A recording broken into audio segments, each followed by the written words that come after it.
এক ছিল সবুজে ঘেরা শান্ত একটি গ্রাম।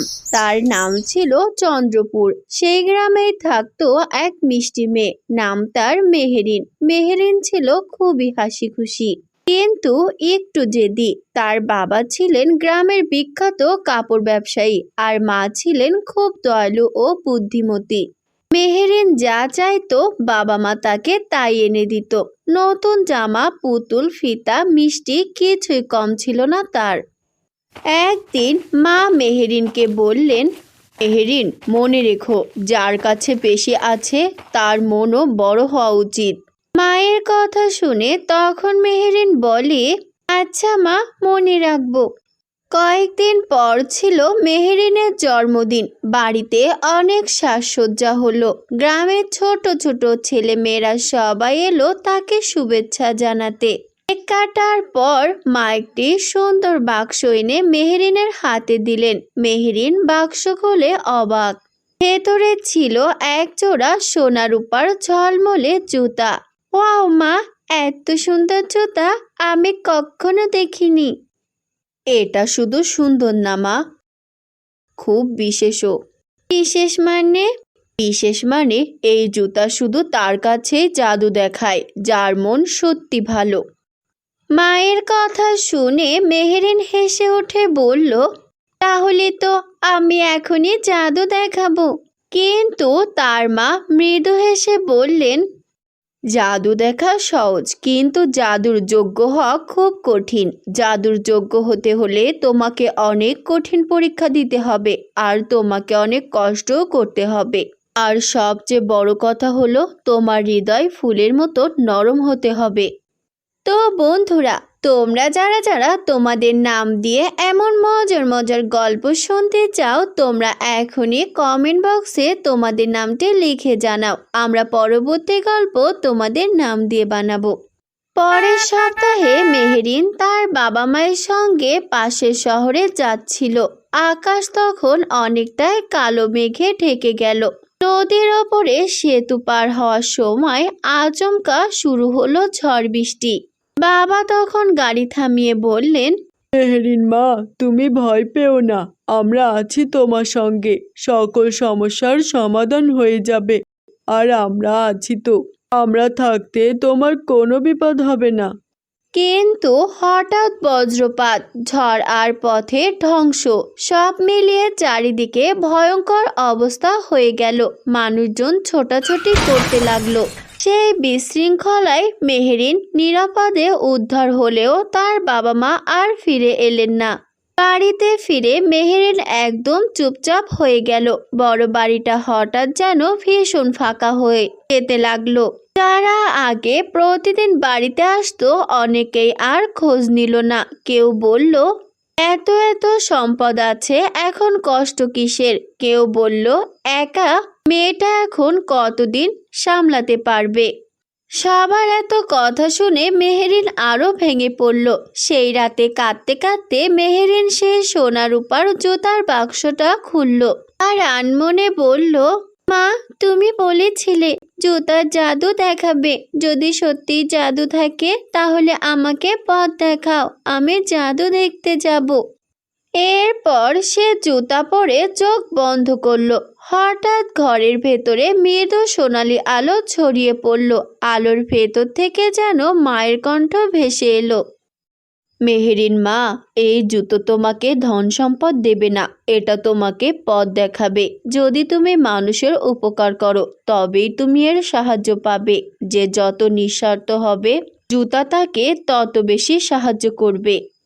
মেহেরিন তখন অবাক হয়ে চারিদিকে তাকালো। ঘরের মেঝেতে আলো দিয়ে একটি পথ আঁকা হয়ে গেল, আর সেই পথটা বাড়ির পেছনের পুরাতন বাগানের দিকে চলে গেছে। পরের দিন সকালে মেহেরিন জুতা পরে বাগানে গেল। জুতার আলো যেন তাকে নিয়ে গেল এক পুরাতন আম গাছের নিচে।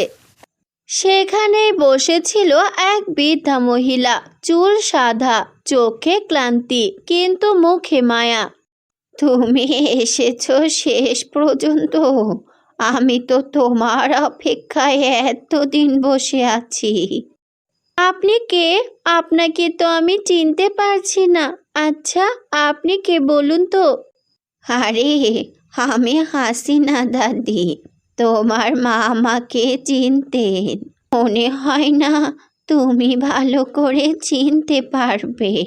অনেক বছর আগের কথা। আমি অনেক বছর আগে তোমার মাকে এই জুতো দিয়েছিলাম।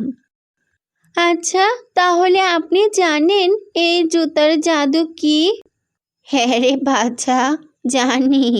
কিন্তু এই জুতা নিজের জন্য কাজ করে না। এই জুতা জোড়ার অনেক নিয়ম, সেগুলো শুনতে হবে আগে তোমাকে। এটা শুধু অন্যকে সাহায্য করার সময় শক্তি দেয়। এরপর তিনি আরো বললেন, সাথে তোমায় আজ প্রথম পরীক্ষা দিতে হবে। তুমি যদি পরীক্ষায় পাস করতে পারো, তাহলে তুমি এই জুতার শক্তি ব্যবহার করতে পারবে। মেহেরিন তখন একটু থমকে চিন্তা করলো। তার গ্রামে এক গরিব ছেলে রাফি, কয়েকদিন ধরে সে অসুস্থ। পাশাপাশি মায়েরও চিকিৎসা করাতে পারে না। তার মায়ের ওষুধ কেনার জন্য টাকার প্রয়োজন। কিন্তু পরক্ষণে সে নিজে নিজে বলল, আমার নিজেরও তো কত কষ্ট, আমি কেন অন্যকে সাহায্য করব? কিন্তু সঙ্গে সঙ্গে মেহেরিনের মায়ের কথা মনে পড়ল। সে নিজের আলমারির কিছু দামি জামা আর খেলনা বিক্রি করলো, আর সেই টাকা দিয়ে রাফির জন্য ঔষধ কিনে দিল। সেই রাতে মেহেরিন যখন জুতা পরল, জুতার উপর ছোট ছোট তারার মতো আলো জ্বলতে লাগলো। তখন মেহেরিন বুঝতে পারলো সাহায্য করার ফল। দেখলে তো, জুতা তোমাকে গ্রহণ করেছে। অপরদিকে চন্দ্রপুর গ্রামে এক লোভী মহাজন ছিল। নাম তার জব্বার। সে শুনল মেহেরিনের কাছে নাকি জাদুর জুতা আছে। জব্বার তখন মনে মনে বলল, যদি ওই জুতাটা আমি পাই তাহলে সারা গ্রামের সম্পদ আমার হয়ে যাবে। আমাকে আর কেউ আটকাতে পারবে না পৃথিবীর সব থেকে ধনী হতে। সে একদিন মেহেরিনের বাড়িতে এসে মিষ্টি গলায় বলল, মেহেরিন মা, তোমার বাবা মা কেউ নেই, তুমি একা মেয়ে। তোমার সব সম্পদ আমি দেখাশোনা করব, পাশাপাশি তোমাকে মেয়ের মতো করে আগলে রাখবো। ধন্যবাদ জব্বার চাচা, কিন্তু আমার কাউকে দরকার নেই। আমি একাই সবকিছু সামলাতে পারবো। আগামী নিজের ওপর অনেক বিশ্বাস করি। আমার নিজের ওপর অনেক ভরসাও আছে যে আমি সব কিছু একাই করতে পারবো। আচ্ছা, তাই নাকি? তা শুনেছি তোমার কাছে একজোড়া দামি জুতা আছে। হ্যাঁ, কিন্তু ওটা মায়ের স্মৃতি, আর এজন্য আমি ওটার সম্পর্কে কাউকে কিচ্ছু বলতে চাই না। আর ওটা আমি খুব যত্ন করে রাখবো। জব্বারের চোখে তখন লোভ ঝিকমিক করছিল। সেই রাতে জব্বার চুপি চুপি বাড়িতে ঢুকে জুতাটা চুরি করে নিল। আর এরপর সে নিজেই পায়ে জুতাটা পরতে বলল, এবার সব সম্পদ আমার হবে, সোনা আমার হবে। আমি এখন কোটিপতি, আমাকে কেউ আটকাতে পারবে না। কিন্তু জুতাটা হঠাৎ করে আগুনের মতো গরম হয়ে উঠল। জব্বার চিৎকার করে উঠল। তার চারিদিকে ঘন কুয়াশা ছড়িয়ে গেল, আর সে অন্ধকারে পথ হারিয়ে ফেলল। বাঁচাও, বাঁচাও, আমি কিছু দেখতে পারছি না। আমার খুব কষ্ট হচ্ছে, কেউ আমাকে বাঁচাও। আমার ভুল হয়েছে, আমি আর কখনো এমন ভুল করব না। ঠিক তখনই মেহেরিন এসে বলল, আপনি ভুল করেছেন চাচা। এই জুতা লোভীদের জন্য না, যে জুতাটা হাতে নিতে কুয়াশায় মিলিয়ে যায়। তখনই হাসিনা দাদি বললেন, হ্যাঁ রে বাচ্চা, আজ তুই শেষ শিক্ষা পেলি। জুতার আসল জাদু সোনা বানানো না, মানুষের মন চিনে নেওয়া। এরপর থেকে মেহেরিন গ্রামের গরিবদেরকে সাহায্য করতে লাগলো। কারোর পড়ার খাতা নেই, সে কিনে দেয়। কারোর ঔষধ নেই, সে ব্যবস্থা করে দেয়। কারোর ঘর ভেঙে গেছে, সে মেরামত করিয়ে দেয়।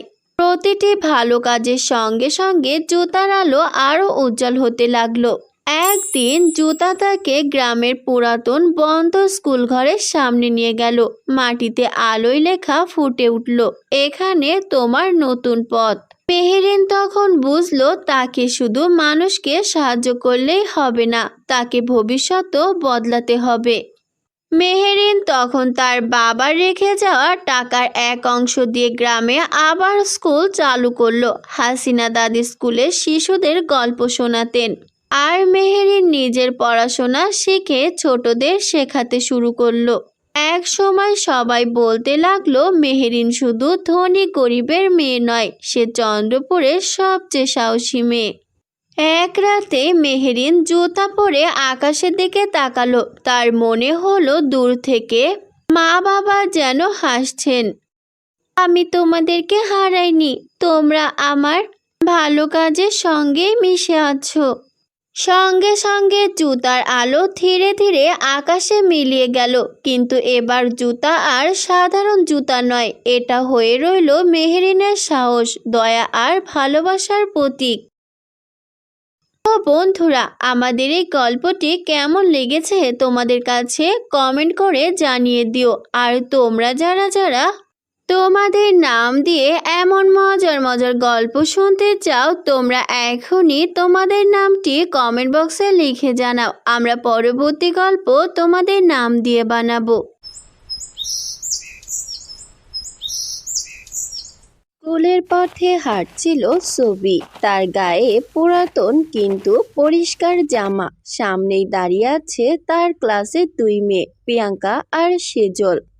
দেখো দেখো কে আসছে, মনে হচ্ছে কাদামাটি মেখে এসেছে। হ্যাঁ হ্যাঁ, এই মেয়েটাকে স্যাররা ক্লাসে বসতে দেয় কি করে, জামা কাপড়ও দেখো কত পুরানো। তখন ছবি রেগে তাদের সামনে দাঁড়ায় আর বলে, তোমরা আমাকে দেখলে এমন কথা বলো কেন? আমার জামা পুরাতন হতে পারে, কিন্তু নোংরা না। আমি পরিষ্কার জামাই পরি, আর পড়াশোনায় আমি তোমাদের চেয়ে ভালো বলেই ম্যাডাম আমাকে অনেক পছন্দ করেন। কিন্তু ছবির কথা শুনে দুই মেয়ে আরো বেশি হাসাহাসি করে। বর্ণনায় জানা যায় ছবি খুব গরিব ঘরের মেয়ে। তার মা রূপা মাটির হাঁড়ি কলসি বানিয়েই সংসার চালায়। একদিনের ঘটনা, রূপা ছবিকে ডেকে বললেন, মারে, নদীর ধারে গিয়ে একটু ভালো মাটি নিয়ে আয় তো, অনেক হাঁড়ির অর্ডার এসেছে। আচ্ছা মা, আমি এখনই নিয়ে আসছি। ছবি নদীর ধার থেকে মাটি তুলে ফিরছে। এমন সময় পথে তার সহপাঠী সাহিলের সঙ্গে তার দেখা হয়। সাহিল তখন ছবিকে দেখে বলে, ছবি, আজ আমার জন্মদিন, সন্ধ্যায় আমাদের বাড়িতে বড় পার্টি হবে, তুমি কিন্তু অবশ্যই আসবে। এই কথা শুনে ছবির চোখ আনন্দে জ্বলে ওঠে। তাই তো সে বলে, সত্যি আমি অবশ্যই আসব। এরপর খুশি ভরা মনে সে বাড়ি ফিরে যায়। বাড়ি ফিরে ছবি মাকে বলে, মা, আজ রাতে আমি বাইরে খেয়ে নেব, তুমি আমার জন্য অপেক্ষা করো না। বাইরে খাবি মানে? কোথায় খাবি? গ্রামের মুখিয়ারের ছেলে সাহিলের জন্মদিন, সে আমাকে নিমন্ত্রণ করেছে। তাহলে তো খুব ভালো কথা, তবে সময় মতো ফিরিস। সন্ধ্যা নামার আগে ছবি তার কাপড়গুলো বের করে দেখতে থাকে আর মনে মনে বলে, আমি কি পরে যাব? আমার তো কোনো সুন্দর জামা নেই, সবাই আমাকে নিয়ে হাসবে। ঠিক তখনই সাহিল সেখানে এসে পড়ে। তারপর বলে, কি হয়েছে ছবি, এত মন খারাপ কেন? আমার তো ভালো জামা নেই, এই পুরাতন জামা পরে গেলে সবাই মজা করবে, তাই আমি হয়তো যাব না। কিন্তু সাহিল তখন মিষ্টি হেসে বলে, মানুষের কাপড় দিয়ে তাকে বিবেচনা করা যায় না। মানুষের আসল পরিচয় তার মন আর কাজ। তুমি যেমন আছো তেমনই ভালো, আজ পার্টিতে তোমাকে আসতেই হবে। সাহিলের কথা শুনে ছবির সাহস ফিরে আসে। সে পুরাতন জামা পরে পার্টিতে যায়। পার্টিতে গিয়ে সে দেখে প্রিয়াঙ্কা আর সেজলও এসেছে। তারা তখন ছবিকে দেখে ফিসফিস করতে শুরু করে, এই মেয়েটাকে দেখো, এত বড় পার্টিতে এই জামা পরে এসেছে। আরে আরে, ওর মা তো হাড়ি বানায়, সুন্দর পোশাক কোথা থেকে আসবে ওর? তা যা বলেছ, আমার তো মনে হচ্ছে ওর গা থেকেও বাজে গন্ধ আসছে। এরপর দুজন জোরে জোরে হাসতে থাকে। অপমানের ছবির চোখে জল চলে আসে। কাঁদতে কাঁদতে তাই ছবি পার্টি থেকে বেরিয়ে নদীর ধারে গিয়ে বসে পড়ে আর বলে, গরিব হওয়া কি আমার দোষ? টাকাই কি সব? ওরা শুধু আমায় অপমান করে শান্তি পায়। এমন সময় নদীর পাশ থেকে এক জাদুকরনী ধ্যান করছিল। তার গায়ে এক আশ্চর্য সুন্দর কমলা ফুলের লেহেঙ্গা ভেসে এসেছে ছবির দিকে। ছবি তখন অবাক হয়ে তাকায় আর বলে, আহা কি সুন্দর, কিন্তু এটা কার? এরপর সে নদীতে নেমে লেহেঙ্গাটা তুলে আনে। আশ্চর্যের বিষয়, অনেকক্ষণ পানিতে থেকেও কাপড়টা ভিজে নেই। এতক্ষণেও ভিজল না? এটা কেমন করে সম্ভব? তবে তো এটা এক কোনো অদ্ভুত পোশাক। এরপর সে কিছুক্ষণ অপেক্ষা করে যদি কেউ নিতে আসে, কিন্তু লেহেঙ্গা নিতে কেউ আসে না। ছবি তখন ভাবে, মনে হচ্ছে কেউ এটা ফেলে গেছে। এত সুন্দর পোশাক যদি একটু পরে নেই, অন্তত পার্টিতে গিয়ে খেতে পারবো। এই সব কথা ভেবে সে লেহেঙ্গাটা পরে ফেলে আর সঙ্গে সঙ্গে তার চেহারা যেন বদলে যায়। সে অপরূপ সুন্দরী হয়ে ওঠে। নতুন রূপে ছবি আবারও সাহিলের জন্মদিনের পার্টিতে ফিরে যায়। সবাই তাকে দেখে অবাক।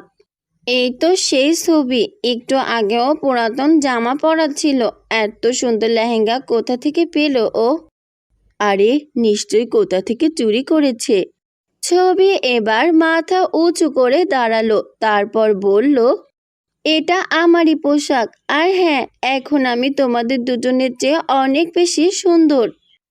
এরপর খাওয়া দাওয়া শেষে সে বাড়ি ফিরে আসে। বাড়ি ফিরতেই লেহেঙ্গা থেকে এক অদ্ভুত কণ্ঠস্বর ভেসে আসে, শোনো ছবি, আমি জাদু করি কমলা ফুলের লেহেঙ্গা। তুমি যা চাইবে আমি তোমাকে তাই দিতে পারি, তবে তার আগে তোমাকে একটি মন্ত্র বলতে হবে। ছবি তখন বিস্ময়ে কেঁপে ওঠে, তাহলে তুমি সত্যি জাদু করে? লেহেঙ্গা যেন তাকে উৎসাহ দেয়। যারা তোমাকে অপমান করেছে তাদের শাস্তিও দিতে পারবে এই লেহেঙ্গার মাধ্যমে। ছবির মনে তখন প্রতিশোধের আগুন জ্বলে ওঠে। প্রিয়াঙ্কা আর সেজল আমাকে অনেক কষ্ট দিয়েছে, এবার ওদের একটু শিক্ষা দিতেই হবে। এরপর সে লেহেঙ্গা পরে প্রথমে প্রিয়াঙ্কার বাড়ির দিকে রওনা দেয়। প্রিয়াঙ্কা ছবিকে দেখে তাচ্ছিল্য করে বলে, এই ভিখারি, এখানে কি করতে এসেছিস? ছবি তখন জাদুর মন্ত্র উচ্চারণ করে, সঙ্গে সঙ্গে প্রিয়াঙ্কা যেন তার বশে চলে আসে। বলুন মালিক, আমার কি করতে হবে? ছবি তখন মনে মনে ভাবে, আমাকে গোবরের গন্ধ বলে অপমান করেছিলি না, তাই সেই শাস্তিটাও যে তোকে পেতে হবে।